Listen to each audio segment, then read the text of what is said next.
ভাইগুলা আছে আর কি। হ্যাঁ, ওরকম হয় না, কোনো মানে কিবা একটা ঘরত অসুবিধা হলে ওই মামা গিলা, হ্যাঁ ভাইগুলা, তখন মানে ভাগিনাটাকে কি করে মানে ধর কি করা যায়, মানে রক্ষা করা যায়। ওর মানে মা যশোদার যেগুলো ভাই আছে, মা যশোদার বাবা মা, ওটা মানে এদিকে আর কি, একটু আগে তার 3 কিলোমিটার ফাঁকে।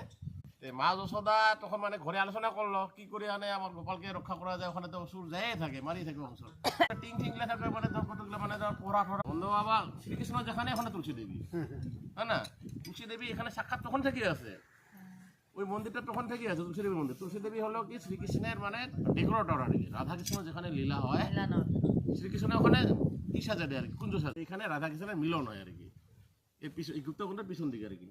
রসকানন্দ কুঞ্জে বিলাস হয় রাধা কৃষ্ণের, আর তখন বিলাস হওয়ার পরে এখানে যোগপীঠ হয়। আমাদের মন্ত্রস্থান যে করেন পাতলীলা, আর যোগপীঠ করা মানে ধর এইখানে মানে মন্ত্রস্থান করা করে এখানে যোগপীঠ করতে হয়, যোগপীঠ করে